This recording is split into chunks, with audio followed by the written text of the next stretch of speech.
Problem लक्षात आला का बघा. एअर मधली फोकल लेंथ दिलेली असेल आणि वॉटर मधली फोकल लेंथ काढायची असेल तर दोन इक्वेशन लिहायचे आहेत. Okay, so focal length in एअरचं इक्वेशन काय येणार आहे. Focal length in air is given by formula mu minus 1 divided by 1 into C. याच्यावरून सी ची व्हॅल्यू अगोदर कॅल्क्युलेट करा. ठीक आहे, आणि त्याच्यानंतर त्या मीडियम मधली फोकल लेंथ विचारली. Focal length in medium is equal to mu minus surrounding medium divided by surrounding medium into आलेली सी ची व्हॅल्यू फक्त प्लेस करायची आहे तिथं. You will get focal length in that medium. Problem लक्षात आला का हा? का डाऊट आहे कुणाला काही? आणखी एक याच टाईपचा आणखी एक प्रॉब्लेम बघूया. Suppose focal length of a lens in air is suppose 60 centimeter and a refractive index of lens is 3/2. Now it is immersed in water.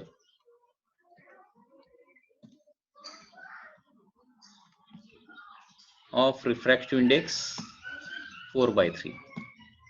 So focal length in water किती असेल असा क्वेश्चन आहे. तर first equation काय येणार बघा. 1 divided by focal length in air is equal to 60 is equal to mu minus 1 म्हणजे 3/2 minus 1 म्हणजे 1/2 इंटू सी येणार आहे. And therefore C is equal to 2/60 म्हणजे 1/30. ही झाली सी ची value.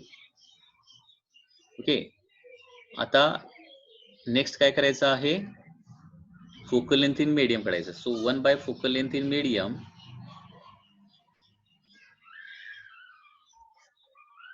Okay 1 by focal length in medium is equal to काय येणार आहे.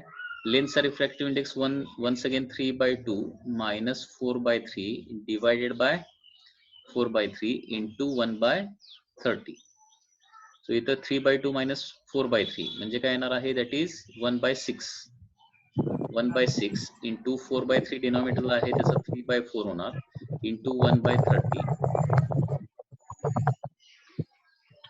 सो 1/240 होणार हे 1/240. So focal length in the medium will be 240 centimetre.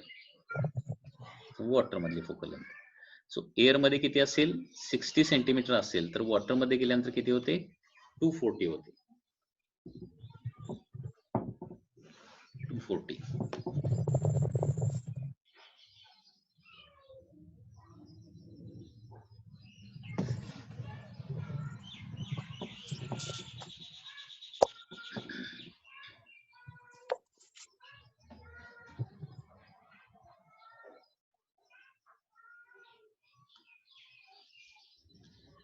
Next magnification bye A lens. याच्या अगोदर आणखी एक क्वेश्चन बघूया.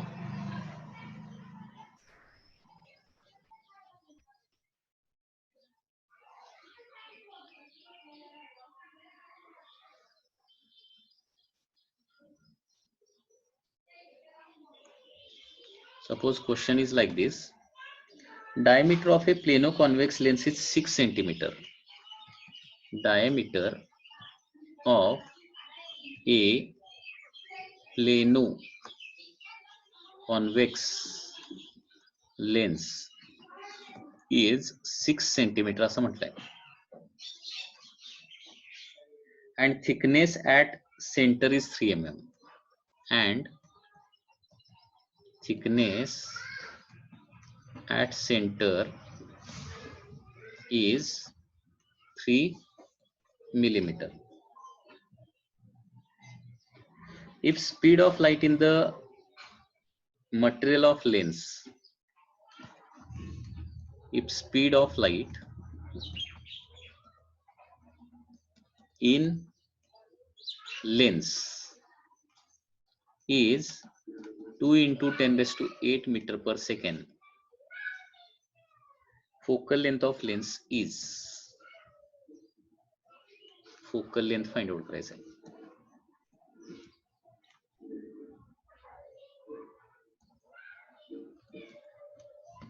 Focal length of lens is. हे बघा काय दिलंय, there is a plano convex lens दिले. सो प्लेनो कॉन्व्हेक्स लेन्स या पद्धतीने असणार आहे.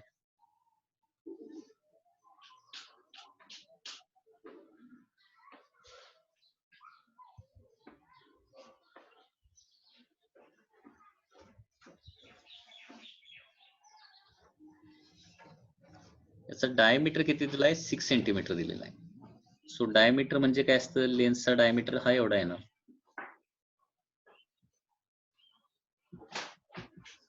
लेन्सचा डायमीटर बघायचा असेल तर आपल्याला साईडनं बघावं लागेल ते लेन्सचा डायमीटर. आणि थिकनेस इज 3 mm. थिकनेस म्हणजे एवढा हा थिकनेस येणार आहे. This is of 3 millimeter. Speed of light in lens is 2 × 10⁸. आता याच्यावरून रिफ्रॅक्टिव्ह इंडेक्स ऑफ लेन्स काढू शकतो. रिफ्रॅक्टिव्ह इंडेक्स म्हणजे काय असतं, refractive index with respect to air असते ना. सो ए म्यू लेन्स म्हणजे काय होणार आहे, velocity of light in air divided by velocity of light in lens येणार.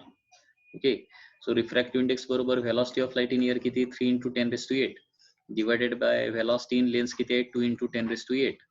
So refractive index of lens किती असणार आहे, दॅट इज 3/2. तर focal length of lens find out करायचे. आता फोकल लेंथ काढण्यासाठी फॉर्म्युला काय आहे, 1/f इज इक्वल टू, आता हे एअर मध्येच ठेवणार ना आपण. So mu minus 1 into 1/r1 minus 1/r2. तर म्यू मायनस 1 डिवायडेड बाय 1 होणार एअर मध्ये असेल तर ही lens. Okay, mu minus 1 1/r1 minus 1/r2. आता r1 आपल्याला माहिती आहे, r1 म्हणजे ही रेडियस झाली, ती किती येणार, इन्फिनिटी. r2 ही रेडियस आपल्याला फाइंड आउट करावं लागणार आणि म्यू आपल्याला माहिती आहे, r2 he radius. Diameter of the plano convex lens 6 centimetre असेल तर r2 त्याचा मिनिंग 3 सेंटीमीटर होत नाही. r2 3 सेंटीमीटर होत नाही, हे व्यवस्थित लक्षात ठेवायचं आहे. आता हा डायमीटर कसा फाइंड आउट करता येईल इथं बघा.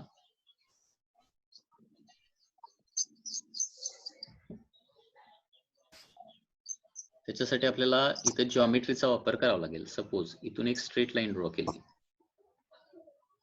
ओके, आणि इथून एक अशी स्ट्रेट लाईन ड्रॉ केली.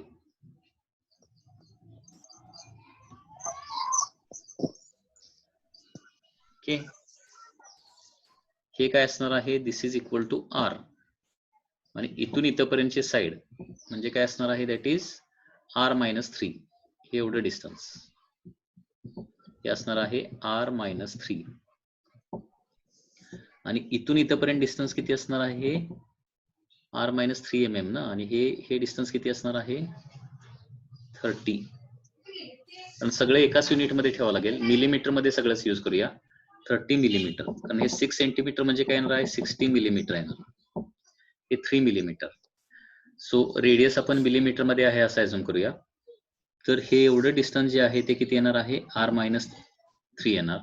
हे डिस्टन्स काय येणार आहे, 30 येणार. तर r आपल्याला फाइंड आउट करावं लागेल पायथागोरस थेरम वापरून. सो इथं काय होणार बघा, r² is equal to, okay, hypotenuse square is equal to काय होणार, r-3 स्क्वेअर प्लस 30 स्क्वेअर, म्हणजेच r² इज इक्वल टू याचं expansion r² minus 6r plus 9 plus 900. r² cancel. So 6r is equal to काय येणार आहे, 909 येणार. So radius of curvature will be equal to 6 ने divide केलं तर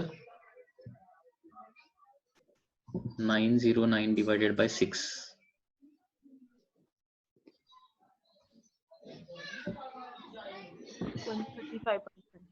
151.5.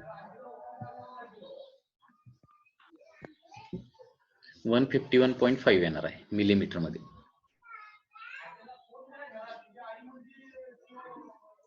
रेडियस फोकल लेंथ किंवा हे मिलीमीटर मध्ये रेडियस आली, किंवा रेडियस विल बी 15.15 सेंटीमीटर आहे मला. सो फोकल लेंथ आता फाइंड आउट करूया. Focal length 1/f is equal to mu minus 1 म्हणजे 3/2 minus 1 that is 1/2 in bracket 1/r1 म्हणजे इन्फिनिटी येणार. r1 इन्फिनिटी ना. सो 1/r1 म्हणजे 0 मायनस 1/r2 म्हणजे काय झालं 15.15. तर अप्रॉक्सिमेटली आपण काढूया आन्सर 15 येणार. आणि ही रेडियस जी आहे ही रेडियस r2 पॉझिटिव्ह येणार का निगेटिव्ह येणार आहे? निगेटिव्ह येणार आहे. इथं मायनस मायनस हे काय होणार आहे plus. So 1/f is equal to 1/2 in bracket 1/50 that is 1/30. So focal length is equal to काय येणार आहे approximately 30 centimetre. Focal length is approximately 30. हा प्रॉब्लेम थोडा वेगळ्या टाईपचा प्रॉब्लेम आहे. लक्षात आलं का बघा? 30 सेंटीमीटर फोकल लेंथ कशी येणार? सर रिपीट करा एकदा. या प्रॉब्लेम मध्ये काही डाऊट असेल तर विचारा.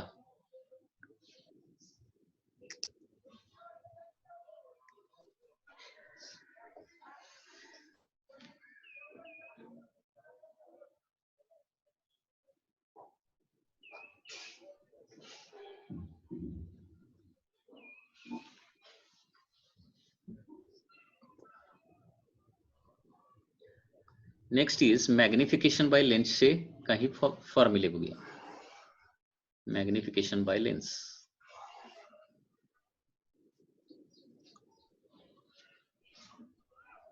आता once again magnification by lens मध्ये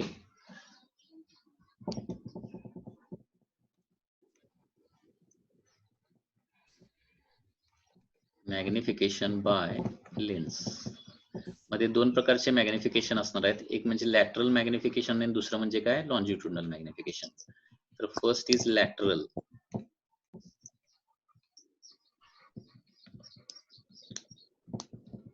लॅटरल मॅग्निफिकेशन कधी कन्सिडर करतो? Suppose this is a lens, this is the axis आणि ऑब्जेक्ट जो आहे तो कुठे ठेवलेला आहे परपेंडिक्युलर टू ऍक्सिस ठेवलाय.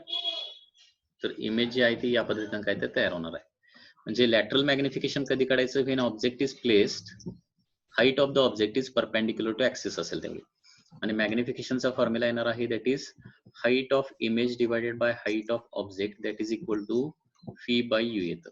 So image distance divided by object distance. Second, longitudinal magnification.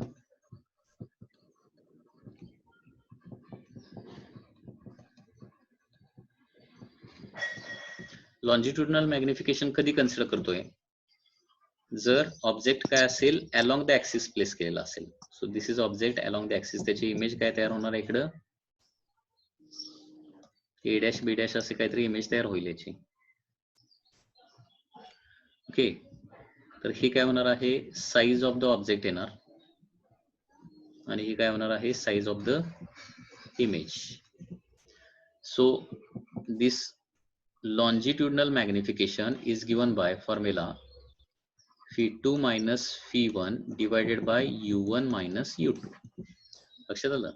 कारण का हे असणार आहे डिस्टन्स u1, हे डिस्टन्स काय असणार आहे u2.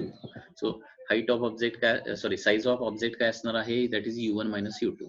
सिमिलरली ही डिस्टन्स काय असेल phi2 असेल आणि ही डिस्टन्स काय असेल phi1 असेल. तर काय होणार आहे phi2 मायनस phi1 म्हणजे काय येणार आहे साईज ऑफ इमेज येणार आहे. आणि लॉन्जिट्युडनल मॅग्निफिकेशनचा फॉर्म्युला असा देखील आहे म्हणजे ऑब्जेक्टची साईज जर स्मॉल असेल तर longitudinal magnification is given by formula v by u bracket square. हा फॉर्म्युला कधी वापरायचा? This formula is used when object size is small.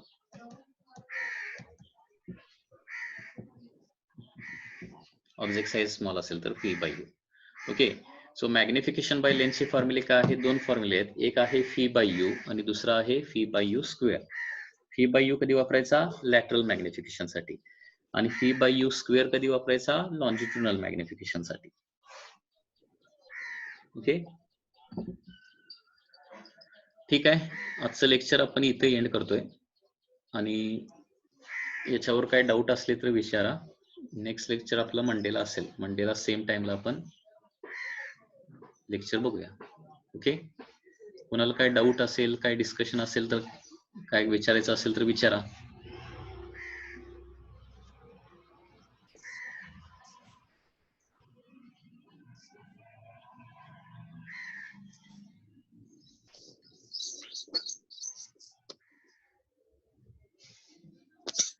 प्रत्येक लेक्चरला प्रेझेंट राहा, व्यवस्थित सगळ्या कन्सेप्ट स्टडी करा. रेकॉर्डिंग मी पाठवतोयच. ओके, ठीक आहे.